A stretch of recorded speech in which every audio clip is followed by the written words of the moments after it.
1절부터 3절까지 말씀이었죠.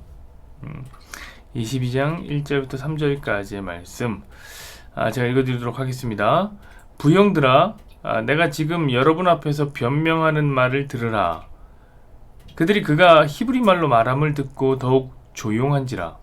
이에 이르되 나는 유대인으로 길기야 다소에서 태어났고 이 성에서 자라 가말리엘의 문화에서 우리 조상들의 율법에 엄한 교훈을 받았고 오늘 너희 모든 사람처럼 하나님께 대하여 열심히 있는 자라.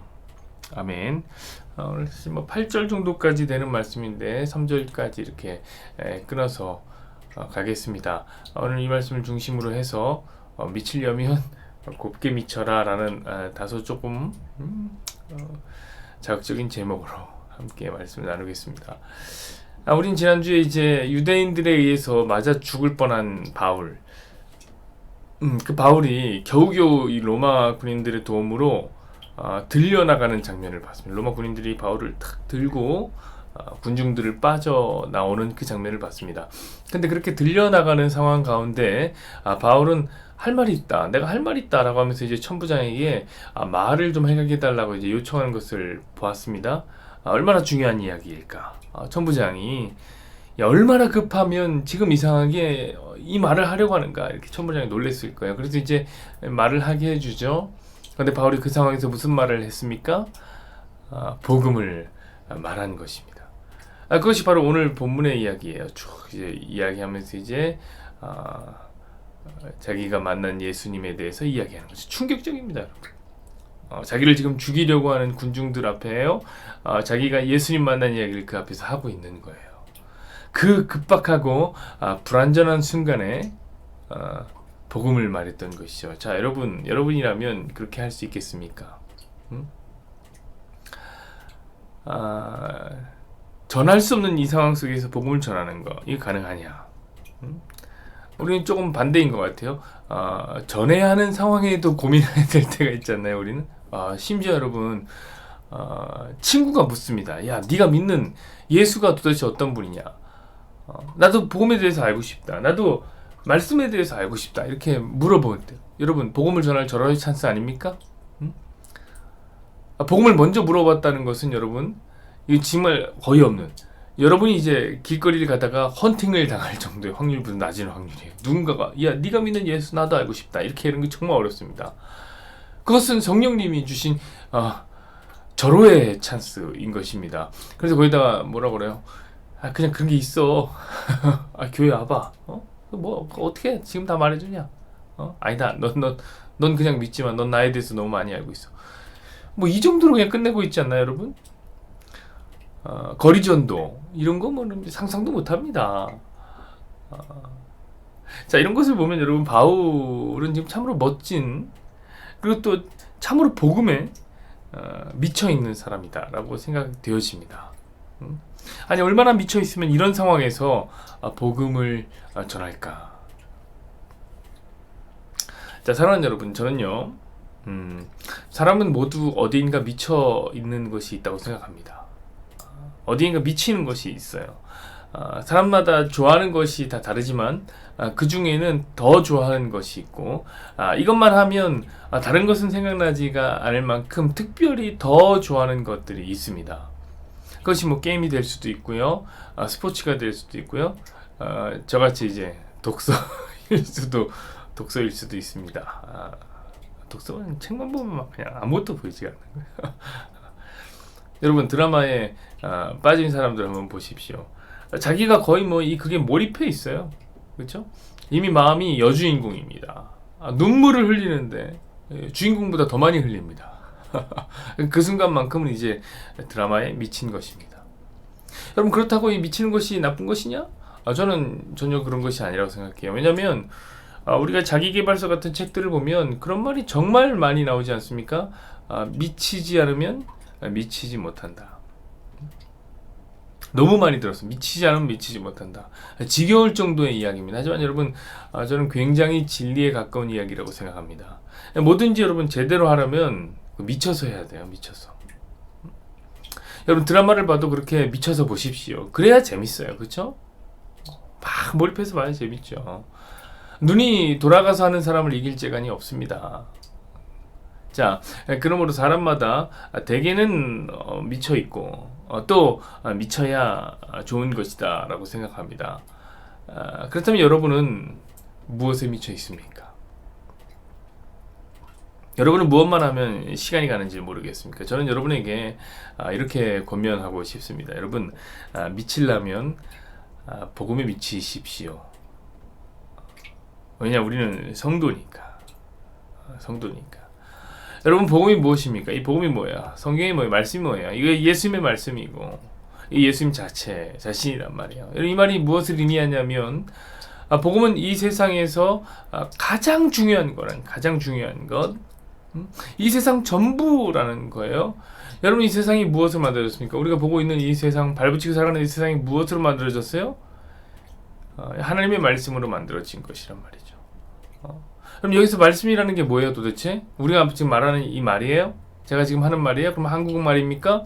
한국말로 돼 있습니까? 아니면 영어로 히브리어로 돼 있습니까? 그럼 그런 언어가 아니란 말이에요. 여기서 말하는 하나님이 말씀으로 이 세상을 지었다, 천지를 창조했다, 이 말은 하나님의 아들인 예수 그리스도가 이 세상을 지었다는 거예요. 요한복음 1장 1절에서는 이렇게 말하고 있습니다. 태초에 말씀이 계시니라. 이 말씀이 하나님과 함께 계셨으니 이 말씀은 곧 하나님이시니라. 아멘이죠. 이 예수님을 이야기하는 거예요. 그러므로 여러분, 이 세상은 구석구석마다 예수로 가득 차 있다는 것이죠. 그것은 여러분이 믿든지 믿지 않든지 상관이 없어요. 하나님이 그렇게 만들어 놓은 거예요. 하나님이 이 세상 그렇게. 하나님이 이 세상을 만들어 놓은 이유가 바로 그것 때문이에요. 예수라는 진리를 숨겨놓고 심어놓고 그 예수를 찾는 말씀으로 세상을 지어놓은 내용이 바로 그것 때문입니다. 그게 복음이에요. 그러므로 복음은 이 세상에서 가장 중요한 가치요, 실제로 세상 전부인 것입니다. 그러니 여러분, 이왕에 미치는 것이라면, 이왕에 미칠 거라면 복음에 미치는 게 좋지 않겠습니까? 저는 개인적으로 복음에 미치고 싶은 사람입니다. 아직 덜 미쳤어요. 저는 더 미쳐야 된다고 생각을 합니다. 그런데 말입니다. 원래 그 미친 사람 주변에는 미친 사람들이 이제 많거든요. 그래서 목사 주변에는 이 복음에 미친 사람들이 정말 많습니다. 그리고 제 눈에는 특히 그런 사람들이 더 잘 띄는 것 같아요. 잘 보여요. 광인, 미친 사람, 광인이라는 이름표를 자신의 가슴팍에 딱 붙이고 복음 전하는 사람들이 있어요. 오늘날 21세기 사도 바울을 꿈꾸는 사람들, 그런 사람도 있어요. 예전에는 나가보면 지하철을 타보면 그 예수천당 불신지옥 가슴에 메고 띠를 두르고 외치는 사람들이 있었습니다. 명동에 가면 지금도 아마 목에 십자가를 걸고 그 한복판에서 예수 믿으라고 찬송가도 틀어놓고 소리를 치시는 분들이 계십니다. 무슨 말인지 잘 못 알아듣겠지만 어쨌든 계속 얘기하시는 분들이 계세요. 예전에 제 은사 전도사님 중 한 분은, 제 어렸을 때 전도사님, 제 은사 전도사님 한 분은 길을 갈 때에 그 뒤에서 항상 할렐루야를 외쳤습니다. 왜 그 노량진에서 있었으니까, 노량진이요 90년대는 사람이 정말 많았습니다. 젊은 사람들 가득 찼을 때입니다. 그럼 그 막히는 길을 가면서 빨리 가려면 어떻게 하냐면 할렐루야를 막 외치는 거예요. 그 목소리가 정말로 특이했거든요. 할렐루야 뭐 이렇게 이런 목소리였는데 그 길을 막히면 비켜주십시오, 잠시만요 뭐 이렇게 하지 않고 할렐루야 이렇게 외칩니다. 그러면 비켜달라는 것보다 더 빨리 비켜줍니다. 이 사람이 앞에 가다가 깜짝 놀라고 뭐야 그러면서 이제 비켜주는 거죠. 여러분도 한번 강남역에서 한번 사용해 보십시오. 사람 많으니까 할렐루야 비켜줍니다. 저는 이런 분들이 바로 복음에 미친 사람이라고 생각해요. 이런 볼 때마다 어떻게 좀 미치지 않고서야 그렇게 못하죠. 여러분, 지하철에서 그렇게 할 수 있겠습니까? 그렇게 못하죠. 그러나 사랑하는 여러분, 제가 여러분에게 복음에 미치라고 할 때는 이렇게 미치라는 것은 아닙니다. 이런 분들을 보면 약간 눈살이 찌푸러지죠. 우리도 예수 믿는 사람들이지만 그럼에도 불구하고 어딘가 좀 불편한 생각이 들기 마련입니다. 세상은 이들을 뭐라고 부르냐면 불편한 기독교라고 부릅니다. 저는요, 복음에 미치는 것은 참 좋다고 생각해. 하지만 미치려면 좀 곱게 미쳐야 한다고 생각합니다. 지혜롭게 미쳐야 되는 거죠. 자, 오늘 바울을 보십시오. 그는 복음에 미친 사람이었지만 굉장히 곱게 미친 사람이었습니다. 굉장히 지혜롭게 미쳐 있어요. 1절을 한번 볼까요? 부형들아, 내가 지금 여러분 앞에서 변명하는 말을 들으라. 이렇게 시작합니다. 여러분, 부형들아 라고 이제 그는 자신을 죽이려는 사람들을 호칭하는 거죠. 부형들아 라고. 여기서 부형들아 라는 말은요, 굉장히 공손하고 굉장히 겸손한 표현입니다. 정확히 번역하자면 이제 선배님들, 형제들이요, 이렇게 얘기하는 것이죠. 겸손하죠. 자기를 죽이려는 사람들 앞에 놓고. 여러분, 그래야 들어주는 거예요. 겸손하게 해야 들어주는 거예요. 부탁대고 그냥 스님 머리에 손을 딱 얹고, 그 영상 보셨죠? 스님 머리에 손을 딱 얹고 사탄아 물러가라, 이러면 안 되는 겁니다. 이러면 안 되는 거예요. 자, 바울은 유대인들을 겸손히 부르면서 또한 자신도 나도 유대인이다, 형제들이요 라고 얘기하면서 나도 유대인임을 강조한 거예요. 그래서 지연을 사용한 거죠. 관계전도 한 거예요. 여러분, 복음 전할 때 관계 속에서 전하세요. 관계 안으로 들어가세요. 관계가 없어요? 그럼 바울처럼 관계를 만드는 거예요. 그럼 아무래도 더 듣게 되지 않겠습니까? 지혜롭게 다가가는 거예요. 자, 2절을 보시죠. 그들이 그가 히브리 말로 말함을 듣고 더욱 조용한지라 이어 이르되. 자, 바울은 지금 히브리 말을 합니다. 여러분, 이건 굉장히 희귀한 일이에요. 지금 바울이 활동하고 있는 이 시기는 AD 1세기인데요. 이때 이제 디아스포라 유대인들, 흩어져 있는 유대인들, 바울이 디아스포라 유대인 아닙니까?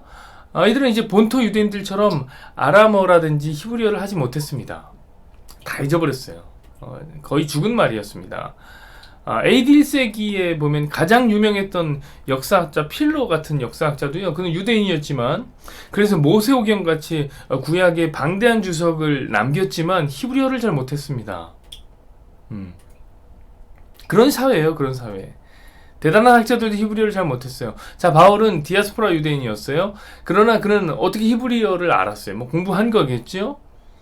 자, 그 히브리어를 어떻게 사용합니까? 본토 유대인들의 마음을 잡는데 적극적으로 활용하는 거예요. 갑자기 이제 히브리 말을 하는 거예요. 히브리 말을. 자, 본토 유대인들이 히브리어가 갑자기 들리니까, 그렇죠? 얼마나 놀랬겠어요. 그래서 조용해졌다고 여기 보니까 표현되어 있어요. 그리고 그의 말을 듣는 거예요. 그쵸? 2절에 보면 그렇게 돼 있습니다. 히브리어를 하자 조용하게 듣더라. 사랑하는 여러분, 이렇게 뱀처럼 지혜롭게 하는 거예요. 바울은 자기가 갖고 있는 것들을 10분 활용해서 복음을 전하는데 적절하게 썼습니다. 3절 보시죠. 나는 유대인으로 길르기아 다소에서 났고 이 성에서 자라 가말리엘의 문화에서 우리 조상들의 율법에 엄한 율법을 받았고 오늘 너희 모든 사람처럼 하나님께 대하여 열심히 있는 자라. 아멘. 그리고 바울은 또한 자기가 공부한 가말리엘을 밝히는 거예요. 여러분, 이거는 지금 오늘날로 얘기하자면 뭐라고? 나 서울대 나왔다는 거예요. 서울대. 그러니까 지금 바울은 학벌을 이용하고 있는 겁니다. 자신의 학벌을.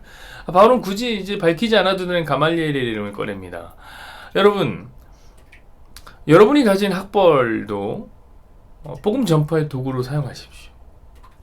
이 가말리엘이라는 것은 유대인들이 우리엘 랍비라고 부르는 7명의 스승 중에 한 사람이에요. 그러니까 대단한 사람인데 최고의 율법학자였는데요. 바울은 보십시오. 바울은 이 가말리엘을 중요하게 생각하지 않았어요. 왜냐면 그 사람은 이렇게 얘기했거든요. 바울은 십자가 외에 다른 모든 것들은 배설물로 여긴다라고 얘기했어요. 근데 지금 보세요. 자기 학력을 드러내지, 가말리엘을 탁 드러내잖아요. 왜 하는 거예요, 이거? 자랑하려고 하는 겁니까? 아닙니다. 여러분, 복음 전하려고 하는 거예요. 여러분, 열심히 공부해서 무엇을 합니까? 여러분, 열심히 공부해서 좋은 학교 갔잖아요. 무엇 하려고 그랬습니까? 뭐 공부해서 남 준다, 공부해서 내가 갖는다, 이런 말 하지 말고요. 우리는 공부해서 복음 전하는 데 쓰는 거예요. 저는 학력 자랑하는 사람은 딱 질색입니다. 왜냐면 제가 이제 학력이 별 볼일 없어요. 자격지심인 거죠. 그러나 복음을 위해서 학력을 사용하는 사람들은 진짜 지혜롭다고 생각합니다. 여러분 자랑하면 목적이 되는 거예요. 자랑하는 것 자체가 목적이 되는 거죠. 그러나 복음을 위해서 쓰면 그건 수단이 되는 겁니다. 이런 사람은 교회 와서는 다 안 드러내고 다 조용하죠. 그러나 복음 전할 때는 적절하게 쓰는 거예요. 내가 무언가 말하기 위해서 그게 지혜로운 거라고요. 그걸 어떻게 하냐고요, 여러분? 그거 들어보면 알아요. 우리 그 정도 분별력, 이거 자랑하는 건데? 아니, 이거 복음을 전하기 위해서 제가 쓰고 있구나. 딱 알게 됩니다. 여러분, 바울은요, 나도 너희와 똑같은 율법을 살아가는 유대인이었다. 이것을 밝히기 위해서 자신의 학력과 사회적인 신망까지도 이용하는 거예요. 사람들의 귀가 엄청나게 커졌을 거예요. 이거 들으면서. 왜냐하면 이 세상은 그거 좋아하거든요. 자, 4절에서 5절도 보십시다. 내가 이 돌을 박해하여 사람을 죽이기까지 하고 남녀를 결박하여 옥에 넘겼노니 이에 대제사장들과 모든 장로들이 내 증인이라. 또 내가 그들에게서 다메섹 형제들에게 가는 공문을 받아가지고 거기 있는 자들도 결박하여 예루살렘으로 끌어다가 형벌받게 하려고 가더니. 아멘. 자, 바울은 자기가 대제사장에도 인정받는 이단 괴수, 예수의 마크맨이었다라고, 내가 저격수였다 이렇게 얘기합니다. 여러분, 세상에서 잘 나간 이야기 교회에서는 할 필요가 전혀 없죠. 그쵸? 세상에 잘나는 이야기 교회에서 하지 마세요. 그러나 복음을 위해서는 하십시오.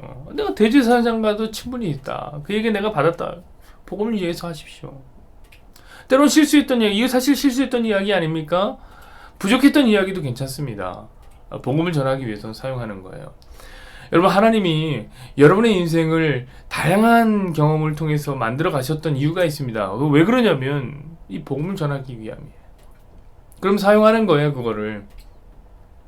다만 그것을 지혜롭게 사용하십시오. 바울을 보십시오.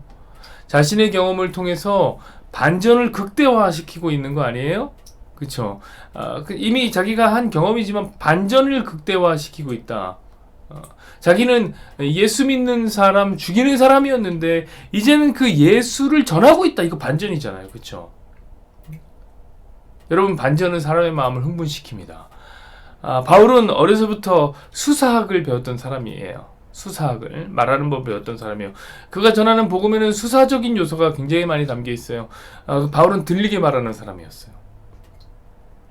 바울은 자기가 예수님을 만난 그 경험을 반전이라는 기법에 담아서 복음을 전하고 있었던 겁니다. 저는 이런 것을 보아서 바울이라는 사람이 복음에 미친 사람, 이 사람은 진짜 눈에 보이는 게 없는 사람이에요. 그 엄혹한 상황에서도 나 할 말 있습니다 하고 복음을 전했던 사람이 미친 사람이죠. 그러나 막 미친 사람은 아니었다는 거예요. 저는 확신합니다. 그는 굉장히 곱게 미친 사람이었습니다. 더 복음을 잘 전하기 위해서 연구하고 자신의 것을 활용하고 필요한 노하우들을 쌓아 나갔던 사람입니다. 사랑하는 여러분, 바로 이겁니다. 저는 여러분이 바울처럼 복음에 미쳤으면 좋겠어요. 아니, 여러분, 성도가 도대체 뭐에 미쳐야 정상입니까? 아니, 드라마에도 미치고 게임에도 미치는 상황인데 이왕이면 복음에 미치는 것이 얼마나 좋습니까? 그죠? 그게 정상 아니에요? 자, 이 복음이 꾸며낸 이야기가 아니고 이거 우리가 믿지 못하는 소설이 아니고 실제로 하나님의 아들이 나를 대신해서 이 땅에 오셔서 십자가에서 죽으시고 살아나셨다면 당연히 그 복음이 내 마음을 미치게 하는 것이 당연하죠. 그게 정상적인 복음이 아닙니까, 여러분?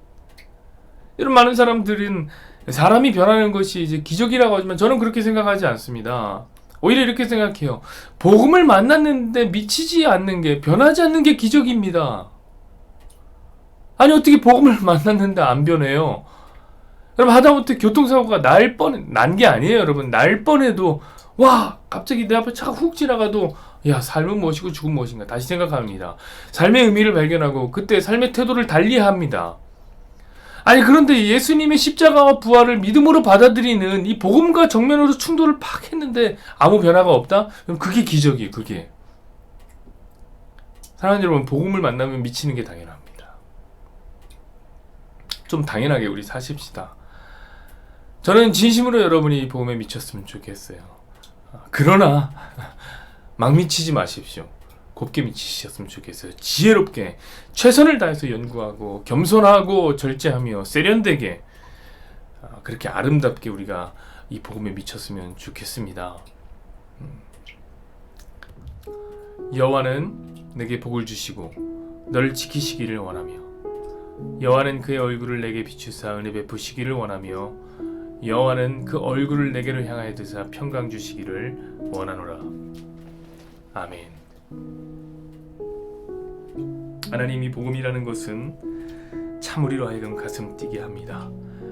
죄인이 죽을 수밖에 없는 상황 속에서 하나님의 아들이 우리 대신 오셔서 우리 대신 십자가 지시고 죽으시고 부활하셔서 우리가 살았다 라는 이 놀라운 복음은 우리의 마음을 뛰게 합니다. 이 복음이 꾸며낸 이야기 아니고 이 복음이 믿을 수 없는 소설의 이야기가 아니라면 하나님 이 복음을 듣는 순간 우리는 가슴이 뛰고 야, 이것이야말로 우리 인생을 걸만한 일이구나. 이것을 알면서 하나님이여 삶이 변하지 않는다는 것은 그것 자체가 기적인 것입니다. 만들어진 이야기, 사랑 이야기에도 가슴이 뛰고 그 이야기에도 미치는 사람들이 그렇게 많건만 다 소설이 신화 속에 있는 이야기요. 그것이 다 웹상에서 하나님 인터넷상에서 만들어진 꾸며낸 이야기인 그 가상현실인 이 게임을 해도 우리가 거기에 미치는데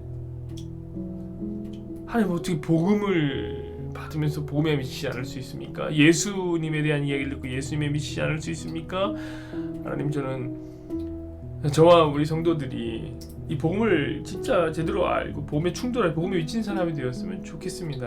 사도 바울처럼 그 엄혹한 상황 속에서 복음을 전하고 있는 하나님이 미친 사람, 이 광인, 이 사도 바울처럼 우리도 복음을 안다면 이 복음이 진짜 우리의 실제가 되었다면 이 복음에 의해서 변화된 삶이, 변화된 가치관이, 변화된 태도가 하나님 우리 안에 있었으면 좋겠습니다. 그 정상적인 태도요. 그게 성도라면 가져야 되는 복음에 미쳐야 하는 당연한 삶이 아니겠습니까? 하나님 종의 주변에는 미친 사람들이 참 많습니다. 예수에 미치고 복음에 미친 사람들이 많습니다. 근데 진짜 너무 막 미친 사람들이 많아요. 저는 그거 보면서 오늘 바울을 보면서 그런 생각이 듭니다. 우리 성도들 미쳤으면 좋겠지만 그냥 막 미치진 않았으면 좋겠다. 바울처럼 곱게 미쳤으면 좋겠다. 바울은 지혜롭게 미쳤던 사람입니다. 바울은 그 순간에, 그 엄혹한 순간에도 복음을 전하는 정말 미친 사람이었지만 아무 말이나 짓거리면서 미친 것을 뽐내는 사람이 아니었습니다. 정말 지혜롭게 냉철하게 사람들이 어떤 얘기를 할 때 들어줄까 잘 준비되고 할 말을 준비하고 있는 사람이다. 복음에 대해서 준비하고 있었던 사람입니다. 하나님, 우리는 이런 상황에서 어떻게 말할 것입니까? 복음을 전해야 되는 순간 우리는 무엇이라 말했습니까? 준비가 잘 되어 있습니까?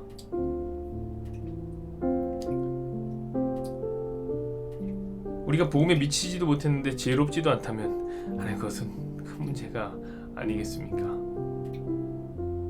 하나님, 우리가 할 말을 준비하게 하여 주십시오. 열심히 준비하는 것이죠. 바울처럼 연구하는 것, 자신의 삶의 모든 것을 동원해서 자신이 가지고 있는 언어적인 능력, 자신이 가지고 있는 학력, 자신이 갖고 있는 사회적인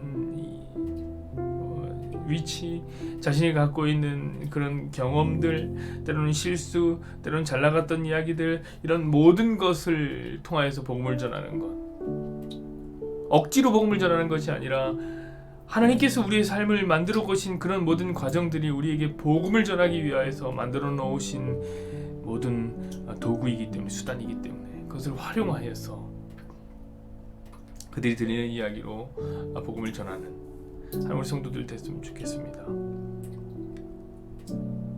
아니면 교회에서 우리가 자랑할 것이 없죠. 우린 다 압니다. 자신을 높이는 것이 자신을 가장 낮추고 있는 짓이라는 것을 압니다. 그래서 우리는 교회에서는 학벌을 자랑할 일도 없고 사회적으로 잘난 일들을 돈 많이 번다는 것들 자랑할 이유가 없지만 하나님 복음을 전하기 위해서는 그런 것도 사용하는 것이죠. 얼마든지 하나님 내게 주신 것들을 마음껏 활용하여서, 적극 활용하여서 그들에게 나를 만나주신 하나님, 진짜로 역사하시는 하나님, 살아 움직이시는 하나님, 그 하나님을 전하는 정말 지혜롭게 이 복음에 미쳐 있는 사람들 되게 하여 주십시오. 그 복음이 우리를 먼저 찾아내 주셨기에 우리 그렇게 할 수 있는 귀한 성도들이 될 수 있도록 하나님 아버지 인도하여 주십시오. 때론 그런 생각이 듭니다. 하나님은 우리에게 미쳤는데, 예수님 우리에게 미쳐 있는데, 아니 미치지 않고서 어떻게 하늘의 보좌를, 자기의 보좌를 버리고 내려와서 저희 같은 죄인들을 사랑하셨겠습니까? 죄인들을 위해 죽으셨겠습니까? 미쳤기 때문에 되는 것이. 주님 우리에게 미쳐 있는데 우리 주님한테 안 미쳐 있다. 우리 주님 앞에 너무 똑똑하게 서 있다. 주여 용서해 주시고, 이 복음에 예수님께 미쳐 주님의 복음을 전하는 자들로, 이 복음을 깨닫고 연구하는데 공부하는 자들로 내 마음이 움직이게 하여 주십시오. 주께서 하실 놀라운 역사를 생각합니다.